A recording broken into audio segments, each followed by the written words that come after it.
ರಾಜ್ಯದಲ್ಲಿ ವಾಣಿಜ್ಯ ತೆರಿಗೆ ಇಲಾಖೆಯಿಂದ ನೋಟಿಸ್ ಪಡೆದ ಸಣ್ಣ ಪುಟ್ಟ ವ್ಯಾಪಾರಿಗಳು ಸಂಕಷ್ಟಕ್ಕೀಡಾಗಿದ್ದರು.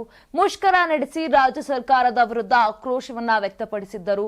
ಗುರುವಾರ ಮತ್ತೆ ಅಂಗಡಿ ಮುಂಗಟ್ಟು ಬಂದ್ ಮಾಡಿ ಮುಷ್ಕರಕ್ಕೂ ಮುಂದಾಗಿದ್ರು. ಇದೀಗ ಖುದ್ದು ಮುಖ್ಯಮಂತ್ರಿ ಸಿದ್ದರಾಮಯ್ಯ ಅವರು ಸಂಧಾನ ಸಭೆ ಮಾಡಿ ವ್ಯಾಪಾರಿಗಳ ತೆರಿಗೆ ಭಾರವನ್ನ ಇಳಿಸಿದ್ದಾರೆ. ಸಣ್ಣ ವ್ಯಾಪಾರಿಗಳ 3 ವರ್ಷದ ತೆರಿಗೆಯನ್ನ ಮನ್ನಾ ಮಾಡುವುದಾಗಿ ಘೋಷಣೆಯನ್ನ ಮಾಡಿದ್ದಾರೆ.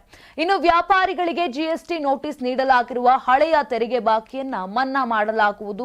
ಅದನ್ನು ಸರ್ಕಾರ ವಸೂಲಿ ಮಾಡೋದಿಲ್ಲ. ಆದರೆ ಅವರೆಲ್ಲರೂ ಕಡ್ಡಾಯವಾಗಿ ಜಿಎಸ್ಟಿ ನೋಂದಣಿ ಮಾಡಬೇಕು ಅಂತ ಸಿಎಂ ಸಿದ್ದರಾಮಯ್ಯ ತಿಳಿಸಿದ್ದಾರೆ.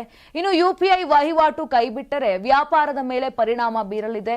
ರಾಜ್ಯದಲ್ಲಿ ಕೇವಲ 9,000 ವ್ಯಾಪಾರಿಗಳಿಗೆ ಕಳೆದ 2 ರಿಂದ 3 ವರ್ಷಗಳ ಅವಧಿಗೆ ಸಂಬಂಧಪಟ್ಟಂತೆ 18,000 ನೋಟಿಸ್ ಜಾರಿಗೊಳಿಸಲಾಗಿದೆ.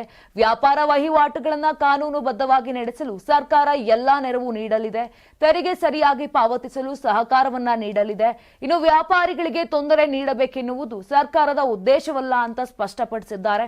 ನಮ್ಮ ಸರ್ಕಾರ ಸಣ್ಣ ವ್ಯಾಪಾರಿಗಳ ಪರವಾಗಿದೆ. ಜಿಎಸ್ಟಿ ತೆರಿಗೆಯನ್ನ ಕೇಂದ್ರ ಹಣಕಾಸು ಸಚಿವರ ಅಧ್ಯಕ್ಷತೆಯ ಜಿಎಸ್ಟಿ ಕೌನ್ಸಿಲ್ ನಿರ್ಧರಿಸುತ್ತದೆ.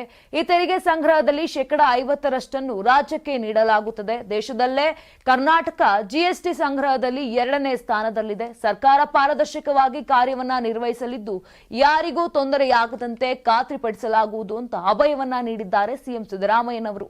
ಇನ್ನು ವೀಕ್ಷಕರೇ, ತೆರಿಗೆ ಮನ್ನಾ ಮಾಡಿದ್ದು ಸರಿನಾ? ನಿಮ್ಮ ಅಭಿಪ್ರಾಯವನ್ನ ಕಮೆಂಟ್ ಮಾಡಿ ತಿಳಿಸಿ.